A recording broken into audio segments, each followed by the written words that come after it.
Shalom Aleichem, brothers and sisters. How are you? This is Minister Uriah Baraka.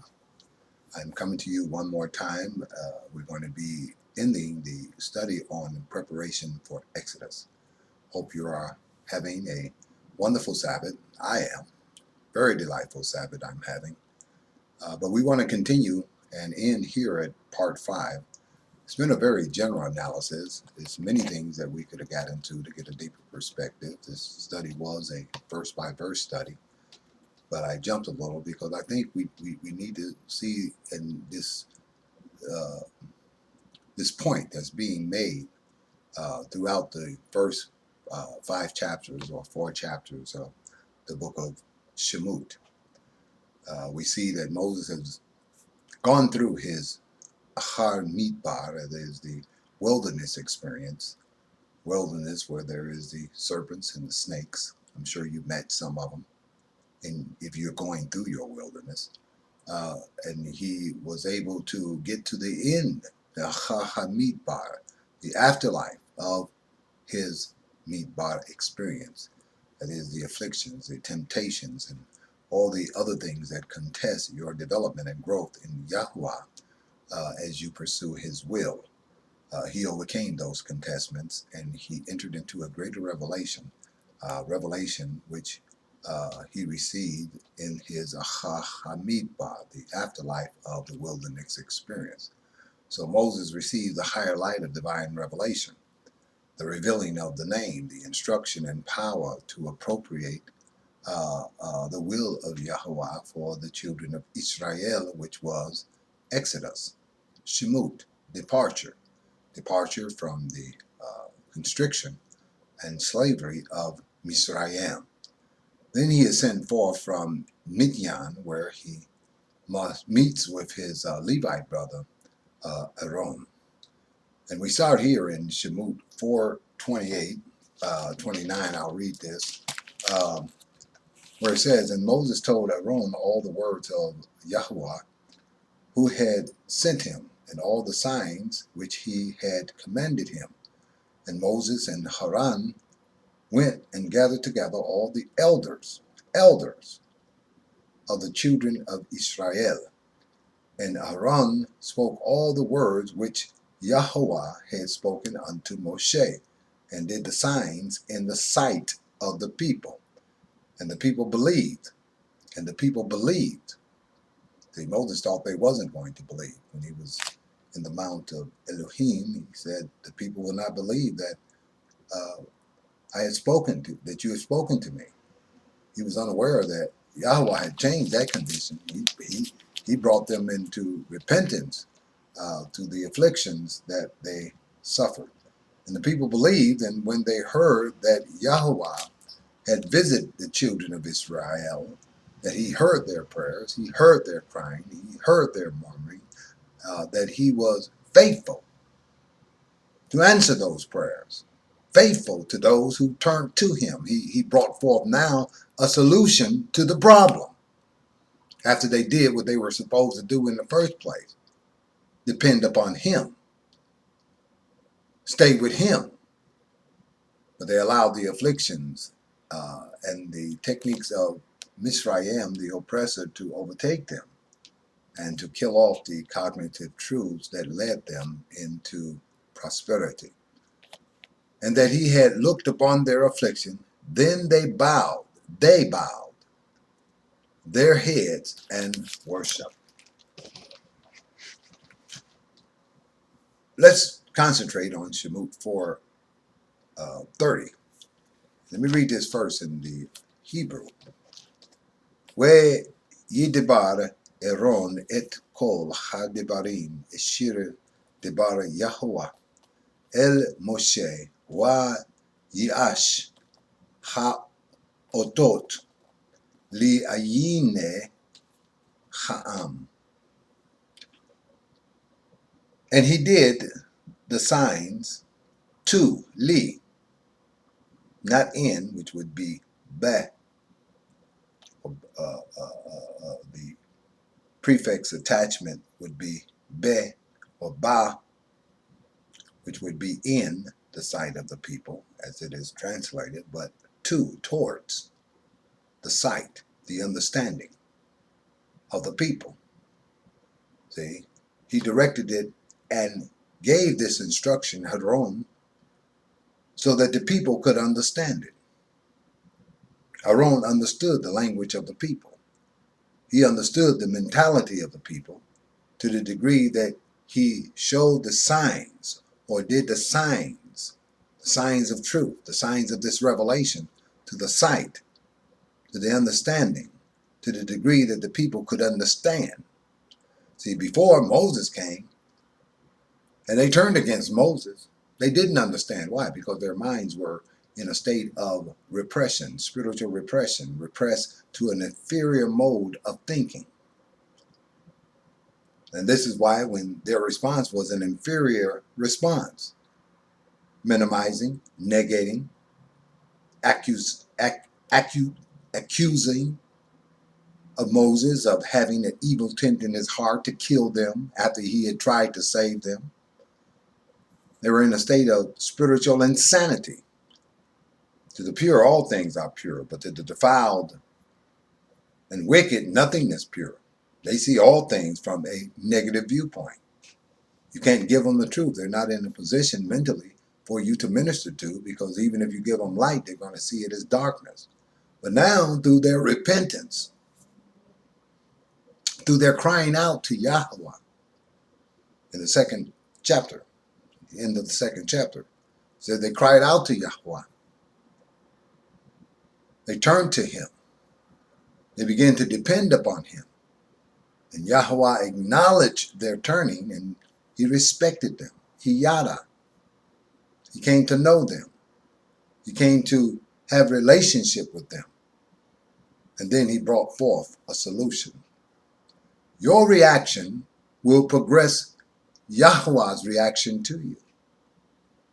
If you're living in I can't, in light of the knowledge that Yahweh can, that means you're dependent on your ability and not on the ability of Yahweh that has no limits of resolution to any problem that we have, to any hindrance that is in our way, to any scorpion that is trying to bite us and delude us, to any snake that is trying to poison us with hatred and avarice towards our fellow man and our neighbor. We have to be more intelligent when we look into the word and transcend it above a fleshly doctrine that only relates to the color of our skin or to the empiricals of the word, the lighting of candles and the celebrating of days. These things are good symbols of what should be apparent within us, of what should be actualized within us. The lighting of the candles should represent for us an enlightenment of our eyes in the knowledge of his commandments, in the wisdom of his commandments, in the understanding of his commandments, and how to appropriate them unto the constriction of Misraim within us, that Misraim of fornication, that Misraim of hatred, that Misraim of inferior thinking. See? We don't need to be a house of bondage. We need to be brought out of the house of bondage into the liberty of the Spirit. So we have to take it up so that we can understand when the signs of truth is being performed before our understanding. But if our understanding be dark, how great is that darkness? Woe be unto those that call light darkness and darkness light. That's a reprobate state. So now Yah had brought them out of that reprobate state. Now they can see the signs. And it says after that, and they believed. They amunah. To believe, amunah in the Hebrew means to believe and to support. That means not only do you believe it, but you support the will of it. You support it to its fulfillment. This is what it means when it says Abraham amunah, amun, Elohim, and it was accounted to him as righteousness. Because not only did he believe Elohim exists, but he sought to support the will and the purpose of Elohim that was revealed to him. This is very important for us to understand. Very important. Because there's a rhythm here. Moshe met with Aaron. He gave Aaron the word. They kissed. They united. They came into an affectionate agreement. They took that to the elders. The elders came into an agreement with them. Then they took it to the people and performed, Yeash, he performed the signs in the understanding, to the understanding, to the understanding, to the eyes, to the sight of the people. He ministered to them in a way where they can understand. And they did understand. That's why they believed. See, belief, faith, Amunah, is born in man through understanding, not memory knowledge. Anybody can memorize scriptures and recite them, but do you understand them unto the birth of Amunah, the support of the will of Elohim? See, there's no other element of this that we need to understand other than, do I support the will of Elohim? Are my actions directed toward the fulfillment of his righteousness, the fulfillment of departure from the darkness of this world? Or do I just have a religion that clothed over my enslavement? Just like Adam and Hawa. When they rebelled against Elohim, then they clothed themselves with what? With leaves. Those leaves represents the knowledge of self, the knowledge of their selfhood, the knowledge from their own thinking. They tried to cover themselves with. That is, they tried to formulate a righteousness based upon empirical understanding and sight, blinding themselves to the will and the purpose of Elohim. This must be perfectly understood.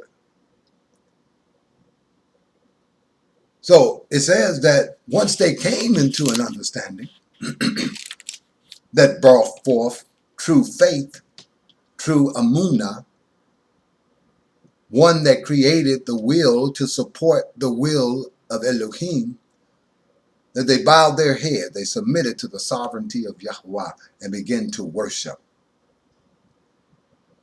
together as one within the order that is shown. Moshe, the elders, and the people. You see, there's an order of respect going on here. There's an order of appropriation that Elohim has appointed, not man. These things are written for us to understand that there is an order. And in order for us to be successful, we have to exist in that order. In order for us to come to the unity of faith, we have to respect that order which Elohim has established and give up our arrogance, give up our pridefulness. See, if you really want Exodus, you will deny everything within you that is opposed to Exodus.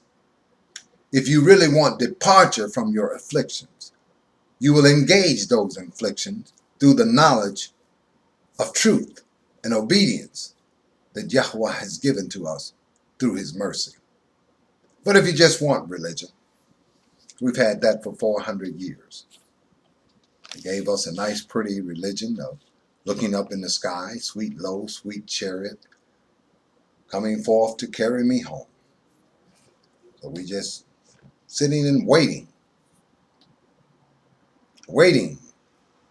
in ignorance for some great miracle to happen. And it hasn't happened yet. That would tell me that if the tree is not bearing fruit, it's cursed. It's not a tree worth eating off of. It's not a method worth applying anymore. It doesn't work. And you can use all the excuses. Well, it's just not time yet. How do you know? How do you know it's not because of your rebellion? It's not because of your arrogance. It may be because of your blindness that you're not seeing the way which Elohim has established for us to exit us out of darkness back into a superior condition where we can be the kings and priests that governs the earth. Maybe as the children, the Beni Israel, the children of Israel, maybe the problem is the same and the solution is the same, is that we need to turn to Yahweh and away from our carnal religious habits and seek Him and allow Him to open up our eyes that we might see the solution, the unity of the faith. This is what we should be seeking to achieve. By the same method that is revealed to us in the book of Shemut, in the book of Departure, in the book of Exodus. This ends this study. I hope I've been clear on every point. If not, forgive me. Only have 15-minute slots to do this. And so we try to get as much information as possible. If I said any Hebrew word that was not up to your standard, forgive me. I do the best that I can. My purpose is to give unto you what has been given to me for the empowerment of the Hebrew community, so that we might work towards Exodus, the building of the holy nation, which nation is us, who call upon Yahweh out of a pure heart and of good intent to fulfill His will. Shalom Aleichem.